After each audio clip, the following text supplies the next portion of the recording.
CEO wife poured acid on the lab assistant, not knowing she was the shareholder's daughter sent to investigate him. The rain fell hard that night over downtown Chicago, tapping against the windows of Hawthorne Biotech, the multi-million-dollar research company known for its glossy offices and ruthless corporate culture.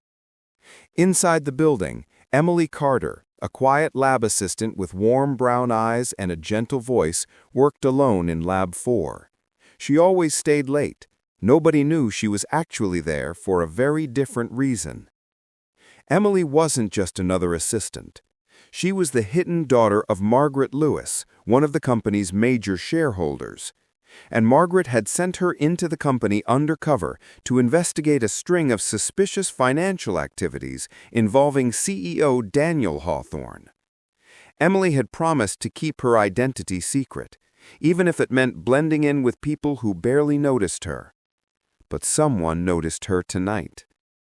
Daniel's wife, Vanessa Hawthorne, entered the lab with a look that could freeze steel. She wore expensive jewelry, carried a designer bag, and had the kind of anger that didn't need words to be understood. "Stay away from my husband," Vanessa spat. Emily stepped back.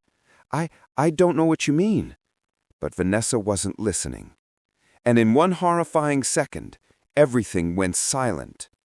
She lifted the bottle and poured. Emily screamed as the burning sensation tore through her skin. She stumbled backward, knocking over a tray of glass vials. The impact shattered the room into chaos. Alarms blared, lights flashed red, and the emergency rinse station activated automatically. Vanessa froze. Her rage vanished the moment she realized what she had done. The bottle she dropped rolled across the floor, its label unmistakable. Corrosive solution. Handle with extreme caution. "Oh my God, Emily, I didn't mean—" Emily couldn't speak. She leaned over the rinse station, water pouring across her hands and arm as she trembled uncontrollably. Her breath came in short, broken bursts. The pain was unbearable, but even worse was the fear. If her cover was blown now, everything her mother planned would crumble. Across the hall, security officers sprinted toward the lab.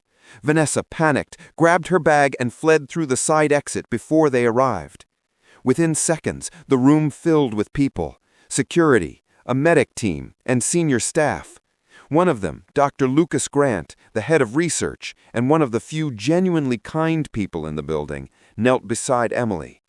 "Stay still. Help is coming," he said softly. Her vision blurred. Not from the pain, but from the weight of the truth she could no longer hide. Hawthorne Biotech's boardroom was usually a place of sterile meetings and polished presentations, but the morning after the incident, it buzzed with nervous whispers. News of a lab accident had spread through the building, though nobody knew the full truth, except the CEO's wife, who had gone silent and unreachable. At the head of the table stood Daniel Hawthorne, tall, confident, and visibly agitated. His jaw tightened each time someone asked about the lab assistant. Daniel had built the company's reputation on innovation and public trust, and a scandal now could cost him millions and possibly his position. "Who was supervising the late-night lab access?" a board member asked. Daniel exhaled sharply. "I don't know yet, but I intend to." Then the door opened. Dr. Lucas Grant walked in, his expression calm but firm. "Emily Carter is stable. She suffered chemical burns. She's lucky to be alive." A ripple of shock moved through the room. Daniel frowned. Why was she even there that late? Lucas hesitated. "She said she had a personal assignment." Before Daniel could respond, the boardroom door opened again, and a new voice echoed. "Actually," Margaret Lewis said as she stepped inside, "I can explain why Emily was there." Every head turned. Daniel's face went pale. The air tightened the moment Margaret Lewis entered. Her presence commanded attention. Calm, composed, a woman who understood power better than anyone sitting at that table. Daniel straightened his tie, trying to regain control, but Margaret spoke before he could. "Emily was there because I sent her." A stunned silence followed. Lucas blinked. You sent her? For what purpose?" Margaret placed a folder on the table, and the flap opened just enough for Daniel to see the spreadsheets inside. Spreadsheets he recognized all too well. Unauthorized fund movements, questionable expense allocations, missing research samples. "I've been receiving anonymous tips about irregularities in the company's financial reports. Rather than accuse anyone prematurely, I sent someone I trusted to observe quietly." Daniel tried to speak, but his voice cracked. "You think I would jeopardize my own company?" Margaret looked at him evenly. "I think someone in this building is putting our entire organization at risk, and Emily was close to finding out who." The board exchanged uneasy looks. "And now," Margaret continued, her voice steady but cold, "she's lying in a hospital bed because someone didn't want her here at all." A chill spread across the room. Daniel swallowed hard. "Are you suggesting that this accident wasn't an accident?" Margaret didn't answer. She didn't have to. Vanessa Hawthorne hadn't slept all night. She sat in her luxury apartment overlooking the Chicago skyline, hands trembling as she replayed the moment in the lab over and over. She tried to convince herself it had been a misunderstanding, a fit of emotion, jealousy, fear that her marriage was slipping away. But the truth kept coming back.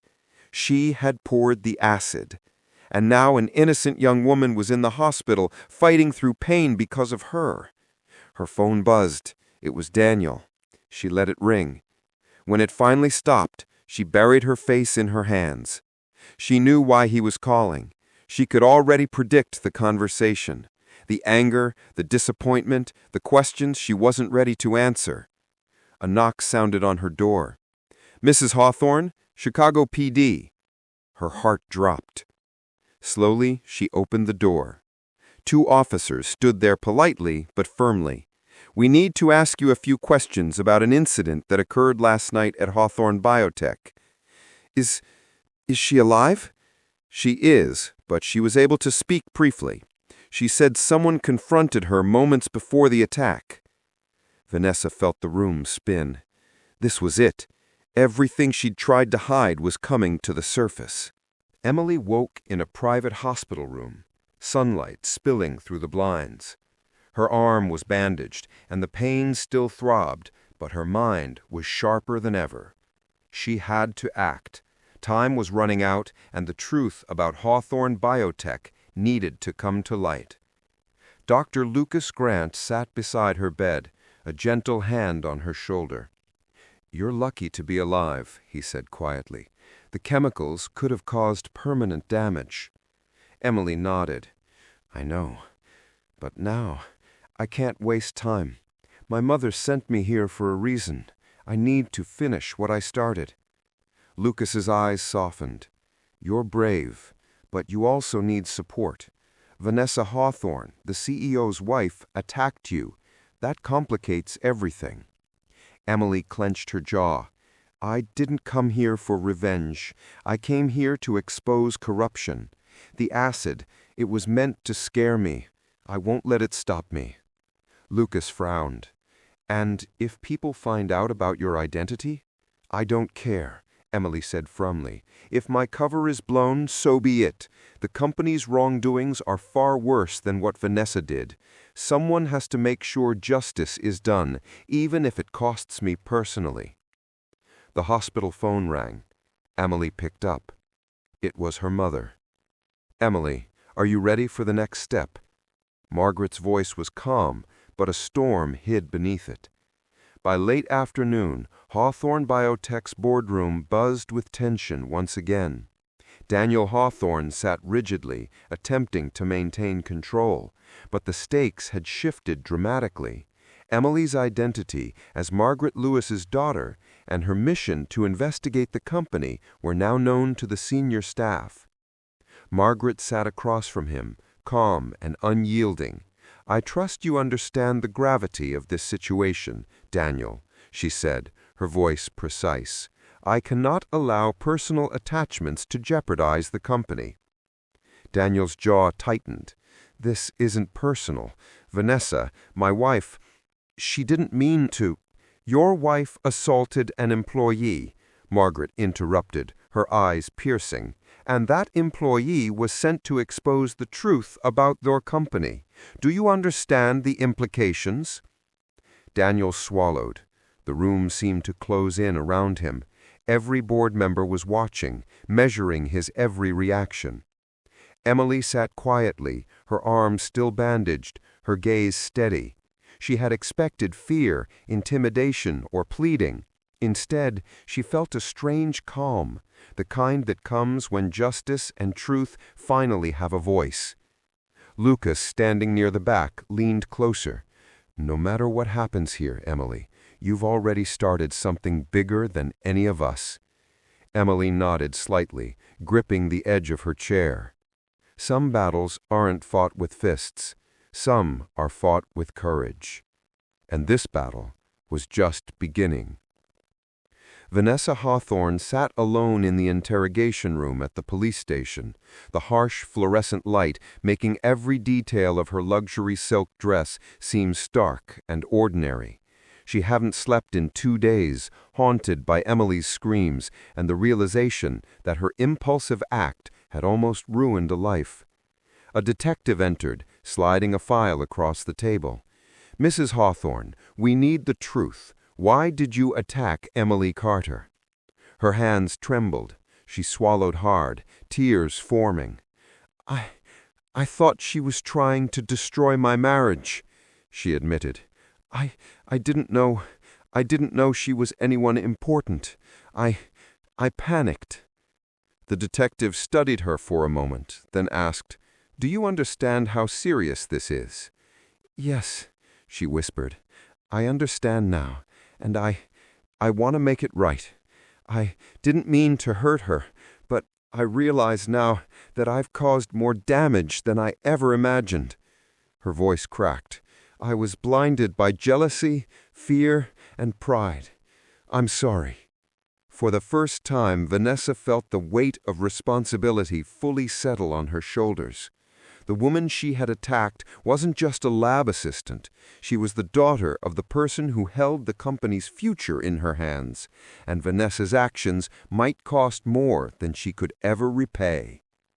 The courtroom was packed with journalists, board members, and curious onlookers. Hawthorne Biotech had become the center of a scandal that gripped Chicago's corporate world. The trial of Vanessa Hawthorne for assault and reckless endangerment was set to begin, and everyone knew the story was far from ordinary. Emily sat quietly in the front row, her bandaged arm hidden under a tailored blazer. She didn't feel fear. Instead, she felt a quiet determination. The truth had to be heard, and the company's corruption exposed. Margaret Lewis, Emily's mother, watched from the gallery, her expression stoic but proud. "You did the right thing," she whispered. The judge entered. Vanessa's attorney tried to downplay the incident as a tragic misunderstanding, but the evidence was overwhelming. Security footage, lab reports, and Emily's testimony painted a clear picture. Vanessa's face, once confident and untouchable, now reflected a mix of fear and shame. She lowered her eyes as Emily spoke, recounting every detail, not with hatred, but with clarity and courage. Daniel Hawthorne sat in the back, stunned by the revelations about his company and his own life. The consequences of hidden actions, reckless anger, and unchecked power were now impossible to ignore. Justice wasn't just about punishment. It was about truth, accountability, and the courage to stand up, even when it's hardest. Months later, the once tense offices of Hawthorne Biotech felt different. Emily, fully recovered, walked through the hallways not as a hidden investigator, but as a trusted consultant, now officially part of a corporate ethics task force established by her mother, Margaret. Her presence was a reminder that courage and honesty could change even the most cutthroat environments. Vanessa Hawthorne had completed court-mandated community service and counseling. Though her relationship with Daniel was irreparably damaged, she had begun a path toward accountability. One quiet afternoon, she visited Emily in her office. I'm sorry again," she said softly, almost fragile. "I never realized the consequences of my actions." Emily looked up, her expression calm. "You can't undo the past, but you can choose to do better. That's all anyone can do." Outside the window, sunlight reflected off the city's skyscrapers. Daniel, now separated from Vanessa, worked on rebuilding trust with the board and staff, humbled by the lessons he had ignored for too long. In the end, the pain, fear, and mistakes had forged something stronger. A company guided by integrity, a young woman's bravery recognized, and lives changed for the better. Sometimes, the hardest battles bring the most unexpected blessings.